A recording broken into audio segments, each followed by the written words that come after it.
Dear student, આજનો આપણો વિષય છે વિજ્ઞાન, ધોરણ 7 પાઠ 9 ભૂમિ, જેને ઇંગ્લિશમાં કહેવાય સોઇલ. હવે આપણે આ વિડીયોમાં ભૂમિ વિશે શીખીશું. તમે બધા પાઠ્યપુસ્તક સાથે રાખજો, નોટબુક જોડે રાખજો, જેથી અગત્યના પોઈન્ટ લખાવો કે તમે લખી શકો. તો સૌપ્રથમ તમને એવું થશે કે ભૂમિ, બરાબર, તો ભૂમિમાં તમારે શું શીખવાનું છે? શબ્દ જ છે ભૂમિ. આપણું ઘર, આપણું રહેઠાણ શેના પર આવેલું છે? તો જમીન પર. ભૂમિ એટલે જમીન ગુજરાતી ભાષામાં. આપણને રહેવા માટે રહેઠાણ પૂરું પાડે છે ભૂમિ. એ ઉપરાંત તમે ભૂમિ વિશે વિચારો કે જો આપણી ભૂમિ જ ના હોત તો શું થાય? તો શું આ સજીવો, આ પક્ષીઓ, પ્રાણીઓ છે, એ બધાનું જીવન શક્ય હોત? ના હોત. ભૂમિ વગર જીવન શક્ય નથી. તો ભૂમિ એ ખૂબ જ અગત્યનો કુદરતી સ્ત્રોત છે. વનસ્પતિના મૂળને જકડી રાખીને તથા પાણી અને પોષક તત્વો આપીને તેની વૃદ્ધિનો આધાર આપે છે. અગત્યતા કઈ કઈ છે? તો ઘણી બધી છે. એમાં અમુક પાઠ્યપુસ્તકમાં આપેલી છે કે આપણે જાણીએ છીએ કે વનસ્પતિના મૂળને જમીન સાથે જકડી રાખે છે. એ ઉપરાંત જમીનમાંથી જ વનસ્પતિને પોષક તત્વો પૂરા પડી રહે છે. જો જમીન ના હોતી તો વનસ્પતિને પોષક તત્વો જ ના મળતા. પોષક તત્વો ના મળતા તો વનસ્પતિનો વૃદ્ધિ અને વિકાસ ના થતો. વનસ્પતિનો વૃદ્ધિ વિકાસ ના થાય તો આપણે વનસ્પતિમાંથી જે ફળ, ફૂલ, શાકભાજી કે બીજી વસ્તુઓ મેળવીએ છીએ, સામગ્રી, એ શું મેળવી શકીએ? ના મેળવી શકીએ. એટલા માટે ભૂમિ અગત્યની છે. ત્યારબાદ ઘણા સજીવોનું ઘર છે. આપણું મકાન, આપણું ઘર એ ભૂમિ પર બનેલું છે.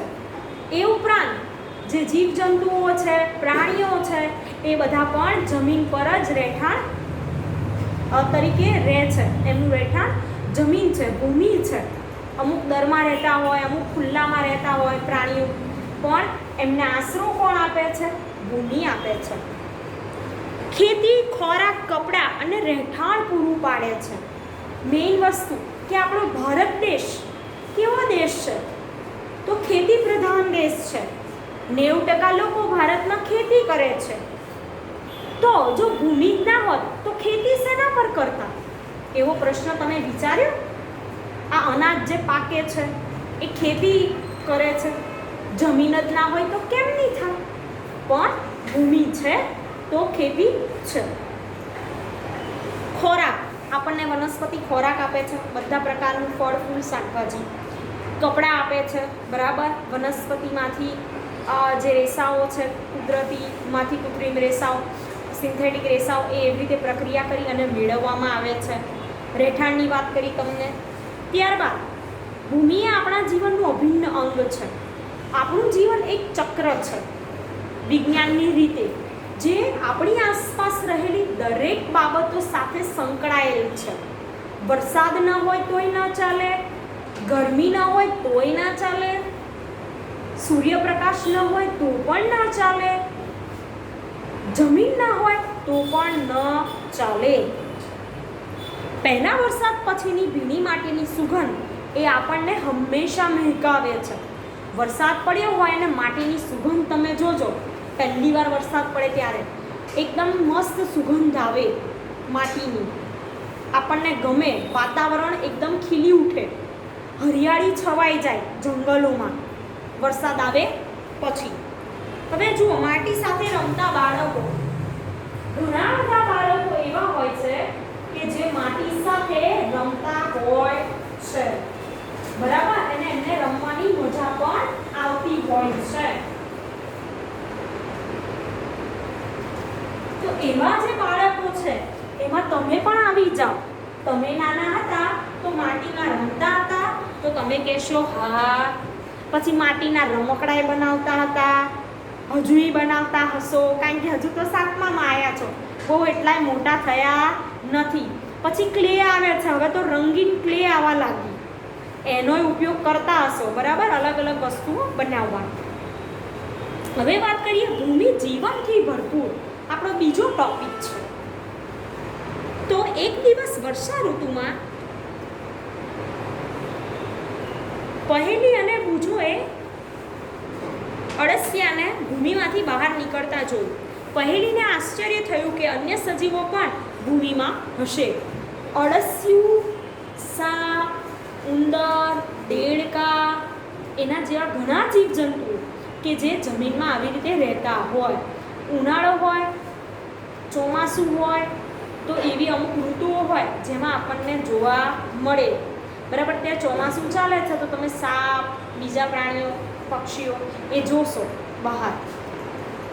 દેડકા છે વધારે પ્રમાણમાં જોવા મળશે અત્યારે. તો 9.1 છે કોષ્ટક અને પ્રવૃત્તિ જુઓ. કેટલાક માટીના નમૂના લો, તેનું ધ્યાનથી અવલોકન કરો. તમે બહિર્ગોળ લેન્સ વાપરી શકો છો. દરેક નમૂનાને કાળજીપૂર્વક અભ્યાસ કરો. માહિતી કોષ્ટક 9.1માં ભરો. તમારા મિત્રો સાથે અવલોકનની ચર્ચા કરો. તમે એકત્ર કરેલા માટીના નમૂના તમારા મિત્ર એ એકત્રિત કરેલા માટીના નમૂના જેવા જ છે એવો પ્રશ્ન પૂછ્યો છે. જો તમે બંને એક જ બગીચામાં ગયા હોય, તમે ને તમારો મિત્ર, તો નમૂના સરખા હશે. પણ તમારો મિત્ર ખેતરમાંથી માટી લાવ્યો હશે અને તમે કોઈ બગીચામાંથી માટી લાવ્યા હશો, તો શું બંને સરખા હશે માટીના નમૂના? ના, અલગ અલગ હશે. અને તેમાં વનસ્પતિ, પ્રાણી કે બીજા અવશેષો છે એ પણ અલગ હશે. તમે એકત્રિત કરેલા બુજો અને પહેલી માટીને ઘણી રીતે વાપરી છે. તેઓ તેની સાથે રમતા ખૂબ જ આનંદ મેળવે છે અને તે ખરો આનંદ છે. ભૂમિની ઉપયોગિતાની એક યાદી બનાવો. તો જુઓ, કોષ્ટક 9.1 જુઓ. તમારા કોષ્ટકમાં 4 પ્રકારના ખાના છે. એક છે ભૂમિનો સ્ત્રોત. ભૂમિનો સ્ત્રોત મીન્સ કે તમે માટી ક્યાંથી લાવ્યા. ત્યારબાદ છે વનસ્પતિ. બરાબર, વનસ્પતિ એટલે કે એમાંથી કયા કયા અવશેષ મળે છે વનસ્પતિને. ત્યારબાદ છે પ્રાણી એટલે કે પ્રાણીઓ અને અન્ય બીજા અવલોકનો. તો પહેલું છે બગીચાની માટી. હું જે બોલું એ તમે તમારી નોટબુકમાં અથવા તો પાઠ્યપુસ્તકમાં પૂરતા રહેજો, જેથી પૂછાય પરીક્ષામાં, એકમ કસોટીમાં કે કોઈ વર્કશીટમાં, તો તમને લખતા આવડે. જુઓ, બગીચાની માટી, તો એમાં વનસ્પતિમાં જુઓ શું આવશે. તો ઘાસ, વનસ્પતિના અવશેષો લખવાનું છે તમારે. ઘાસ, વનસ્પતિના અવશેષો. ત્યારબાદ પ્રાણીમાં શું જોવા મળશે? તો કીડી, મંકોડા અને અન્ય બીજા અવલોકનોમાં આપણે જોઈશું કે પ્લાસ્ટિકના ટુકડા હોય, પોલિથીનની કોથળી નાખી હોય, એ એમાં લખવાનું. બરાબર, વનસ્પતિમાં વનસ્પતિના અવશેષો, પ્રાણીમાં કીડી, મંકોડો અને અન્યમાં પ્લાસ્ટિકની કોથળી, પ્લાસ્ટિકના ટુકડા. હવે બીજો જુઓ નમૂનો ભૂમિનો સ્ત્રોત, કે રસ્તાની બાજુની માટી. જે રસ્તાની બાજુની માટી હોય આજુબાજુની એ, તો એમાં વનસ્પતિમાં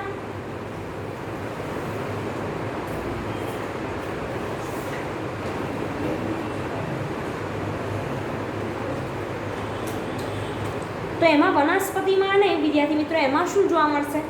તો કાંકરા, કાગળના ટુકડા એવું જોવા મળશે. રસ્તાની આજુબાજુ માટી હશે એમાં. પછી પ્રાણીમાં શું જોવા મળશે?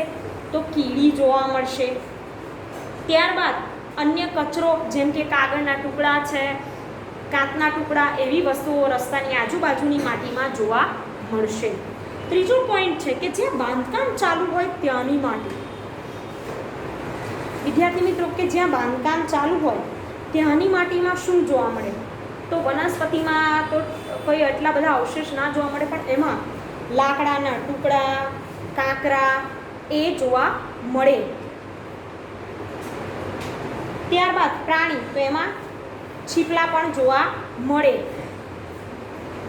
અને અન્યમાં લાકડાના ટુકડા, લોખંડની ખીલ્લી એવું બધું જોવા મળે. ત્યારબાદ ખેતરની માટી. હવે નીચે જગ્યા આપી છે 4 નંબરમાં, કોઈ ઉદાહરણ આપ્યું નથી, ત્યાં તમારે લખવાનું છે ખેતરની માટી. ખેતરની માટીમાં શું જોવા મળશે? તો વનસ્પતિના અવશેષો જોવા મળશે. પછી પ્રાણીમાં કીડી, મંકોડા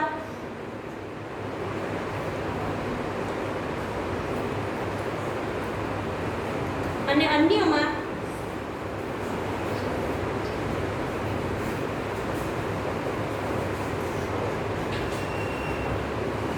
કાંકરા,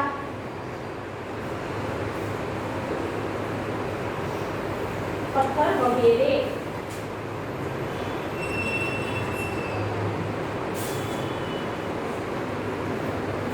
હવે જુઓ, એવી જ રીતે નદી કિનારાની માટી હોય તો નદી કિનારાની માટીમાં પણ વનસ્પતિના અવશેષો અમુક જોવા આવે, પાંદડા છે, ડાળી ડાળખા છે, એવું બધું જોવા મળે. કીડી મકોડા જેવા પ્રાણીઓ જોવા મળે. અને એ માટી કેવી હોય? ભેજવાળી હોય છે, તો એમાં ભેજ જોવા મળે. બીજા કાંકરા છે, પથ્થર છે, એવું જોવા મળે. અને પ્લાસ્ટિકની કોથળી કે એવી વસ્તુઓ પણ જોવા મળે. તો આવી માટીમાં અલગ અલગ વસ્તુઓ તમે જોઈ શકો છો, અવલોકન કરી શકો છો. હવે વાત કરીએ આગળ કે પોલિથીનની કોથળીઓ અને પ્લાસ્ટિક એ ભૂમિના પ્રદૂષકો છે. તમે ભૂમિ પ્રદૂષણ વિશે સાંભળ્યું હશે કે જમીનનું પ્રદૂષણ ખૂબ અગત્યનો પ્રશ્ન છે વિચારવાનો. ધીમે ધીમે જમીનનું પ્રદૂષણ વધવા લાગ્યું છે. અને શેના કારણે? તો પ્લાસ્ટિકના કારણે. પ્લાસ્ટિક કેવું છે કે આપણે ઉપયોગ કરીએ છીએ, પરંતુ એ પ્લાસ્ટિકનું વિઘટન થઈ શકતું નથી. હવે એ પ્લાસ્ટિકની કોથળીઓ અને પ્લાસ્ટિક એ ભૂમિના પ્રદૂષકો છે. અંડરલાઈન કરજો, એક વાક્યમાં પ્રશ્ન પૂછાય તો તમને જવાબ આવડવો જોઈએ. તેઓ ભૂમિમાં રહેતા સજીવોને પણ મારી નાખે છે. તેથી જ પોલિથીન અને પ્લાસ્ટિકની કોથળીઓના વપરાશ પર પ્રતિબંધ હોવો જ જોઈએ. અન્ય પદાર્થો કે જે ભૂમિને પ્રદૂષિત કરે છે તે કચરો, રસાયણ અને જંતુનાશકો છે. જે ભૂમિને પ્રદૂષિત કરે તે શું છે વિદ્યાર્થી મિત્રો? કચરો, રસાયણ અને જંતુનાશકો. આ બધા ભૂમિના પ્રદૂષકો છે. ભૂમિને પ્રદૂષિત કરવાવાળા પદાર્થોને ભૂમિના પ્રદૂષકો કહેવાય છે. બીજી રીતે વ્યાખ્યા કહું કે જેનાથી ભૂમિનું પ્રદૂષણ થતું હોય તેવા પદાર્થને ભૂમિના પ્રદૂષકો કહેવાય. લખાવું છું, વ્યાખ્યા લખજો.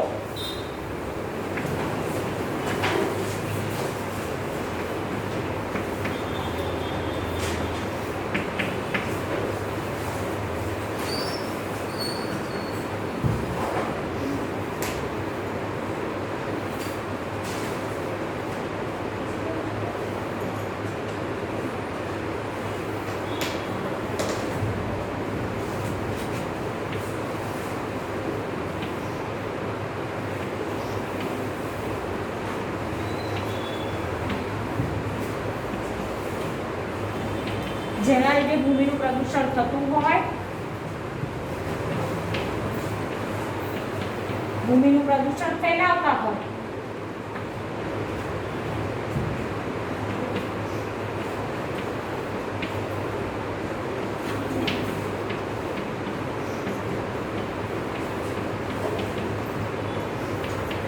એવા પદાર્થોને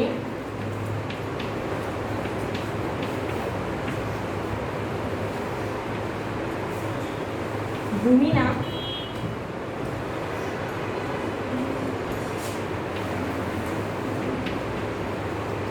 પ્રદૂષકો કહે છે.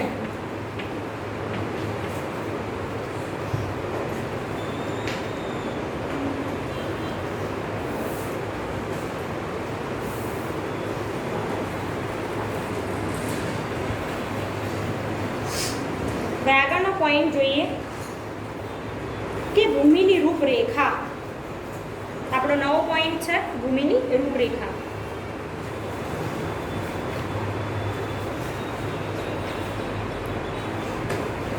ભૂમિ વિવિધ સ્તરો ધરાવે છે.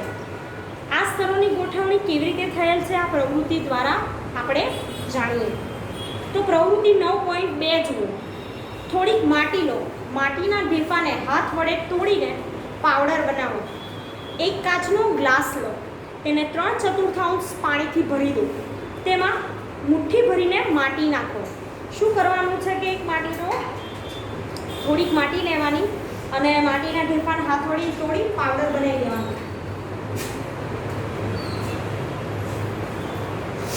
એક ગ્લાસ લેવાનો, એને 3/4 એટલે ત્રીજા ભાગ સુધીનું પાણી ભરી દેવાનું ગ્લાસમાં અને પછી માટી નાખી દેવાની. પછી લાકડી વડે હલાવવાનું છે ઓગળી જાય ત્યાં સુધી. હવે તેને થોડીવાર કોઈ પણ હલનચલન વિના મૂકી રાખો. એ ગ્લાસને થોડીવાર હલનચલન ના થાય ત્યાં સુધી એભો ને એભો જ રહેવા દેવાનો છે. ત્યાર પછી તેનું અવલોકન કરો. નીચે આપેલા પ્રશ્નોના જવાબ આપો. બરાબર. તો અહીંયા જુઓ, પહેલાં તો તમને આકૃતિ આપી છે જમીનના સ્તરો. તો સૌથી પહેલાં નીચેનું સ્તર કયું છે? તો સૌથી પહેલાં નીચેનું સ્તર છે કાંકરી, ત્યારબાદ છે રેતી, પછી છે ચીકણી માટી, જેમ જેમ ઉપર જઈએ તેમ પાણી, અને સૌથી ઉપર છે સેન્દ્રિય પદાર્થો. આકૃતિ બધા જુઓ પાઠ્યપુસ્તકમાં. તો પહેલો ઉપરથી શરૂઆત કરીએ તો ઉપર સેન્દ્રિય પદાર્થો, બીજો ભાગ છે પાણી, ત્રીજો ભાગ છે ચીકણી માટી, ચોથું છે રેતી, અને છેલ્લે આવે કાંકરી. તો આ ભૂમિના સ્તર છે, એની રૂપરેખા છે આખી. બરાબર. હવે જુઓ કે કાચના ગ્લાસમાં અલગ અલગ કદ ધરાવતા ઘટકોના સ્તર જોવા મળે છે. તો હા, અલગ અલગ ઘટકોના સ્તર જોવા મળે છે. આ સ્તરો દર્શાવતી આકૃતિ દોરો. તો આવી આકૃતિ તમારે દોરવાની છે, પૂછાશે તો તૈયાર કરવાની. ત્યારબાદ શું તેમાં પાણીની સપાટી પર સડી ગયેલા પાંદડા કે પ્રાણી જોવા મળે છે? તો હા, તમને દેખાય જ છે. બરાબર. સડેલા પાંદડા, મરી ગયેલા પ્રાણીઓ, એના અવશેષ જોવા મળે. તો ભૂમિમાં રહેલા સડેલા મૃત ઘટકોને સેન્દ્રિય પદાર્થ કહે છે. હું તમને વ્યાખ્યા લખાવું છું, ચોપડીમાં ટીક પણ કરજો અને નોટબુકમાં પણ લખજો. સેન્દ્રિય પદાર્થો એટલે શું?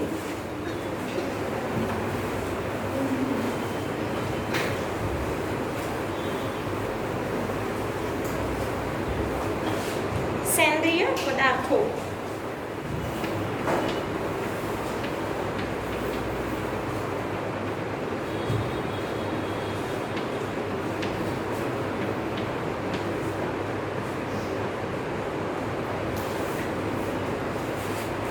ભૂમિમાં રહેલા સડેલા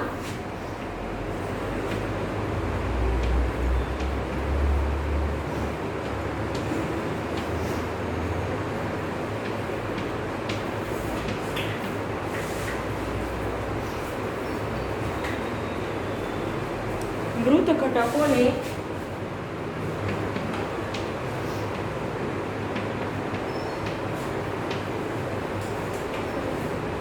સેન્દ્રિય પદાર્થો કહે છે.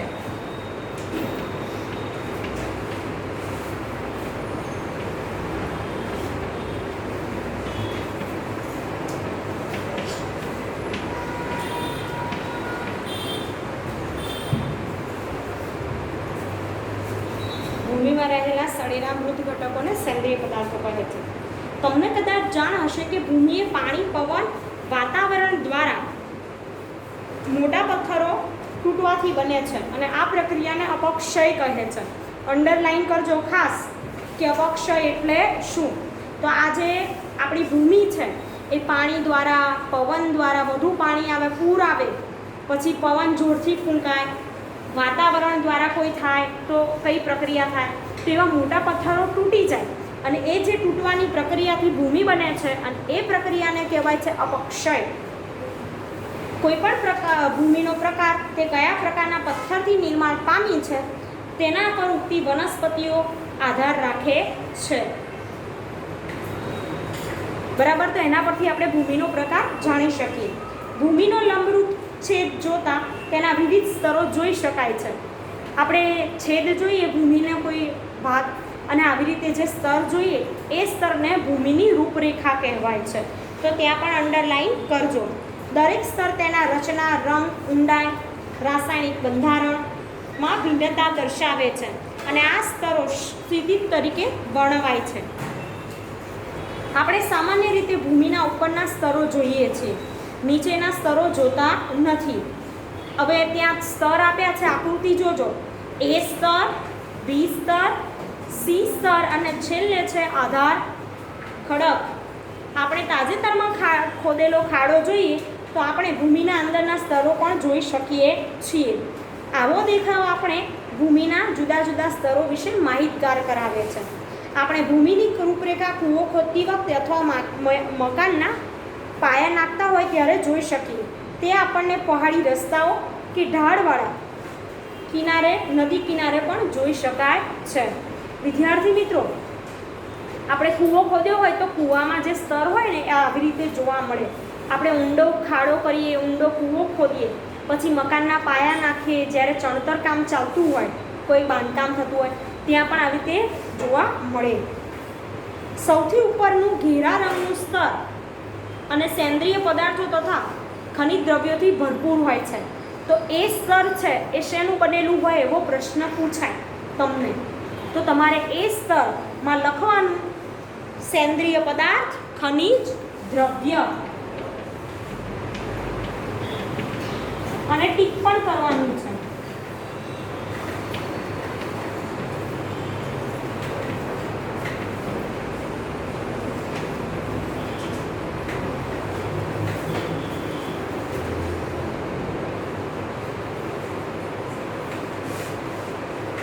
હવે સેન્દ્રિય પદાર્થ ને ખનિજ દ્રવ્યથી એ સ્તર ભરપૂર હોય છે.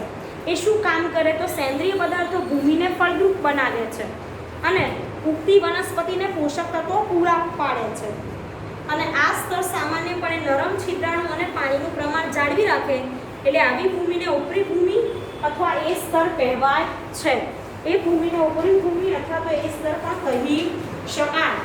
વિદ્યાર્થી મિત્રો, યાદ રાખજો કે સેન્દ્રિય પદાર્થ અને ખનિજ દ્રવ્યો છે એ વનસ્પતિને પૂરતા પ્રમાણમાં પોષક તત્વો પૂરા પાડે છે.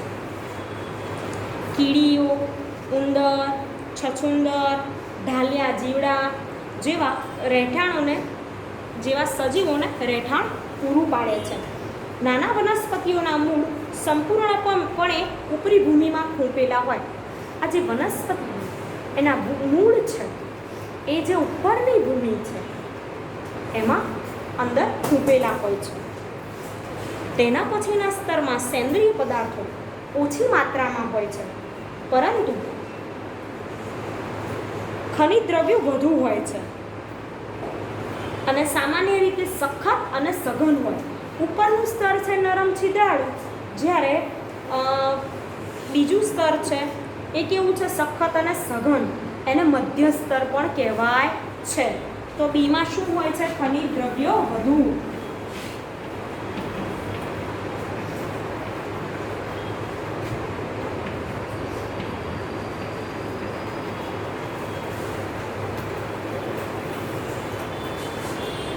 હવે ત્રીજું સ્તર સી સ્તર છે, જે ફાટા તથા તિરાડો ધરાવતા નાના ખડકોના ટુકડાનું બનેલું છે.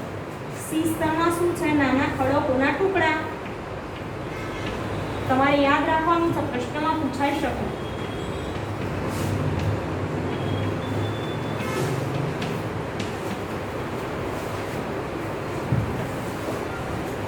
અને સૌથી છેલ્લું સ્તર છે આ સ્તરની નીચે આધાર ખડક, જે ખૂબ જ સખત હોય છે. કોદાળી વડે ખોદવું હોય ને તો પણ અઘરું છે. સૌથી છેલ્લું સ્તર આધાર ખડક, જે ખૂબ જ કઠણ છે અને કોદાળી વડે ખોદવું હોય તો પણ ખોદી શકાય નહીં, એટલું કઠણ છે. તો ભૂમિની દરેક સ્તર છે, જે રૂપરેખામાં સ્તર, એ અલગ અલગ પદાર્થો ધરાવે છે. વિશેષતા છે કે કયું સ્તર કયા કામમાં આવે. તો આ જે આકૃતિ છે એ પણ તમારે તૈયાર કરવાની. બરાબર, વચ્ચે ખડક દર્શાવવાનો, ઉપર હરિયાળી વનસ્પતિ દર્શાવવાની, નીચે આધાર ખડક દર્શાવવાના, તો તમને ધ્યાન રહે. તો આ હતી ભૂમિની રૂપરેખા, ભૂમિની અગત્યતા અને ભૂમિ જીવનથી ભરપૂર છે કે કેવી રીતે આપણને મદદ થાય છે. તો આ વિડીયોમાં આપણે આટલે સુધી રાખીશું. મેં જે સમજાવ્યું એ તમે તૈયાર કરજો. Thank you.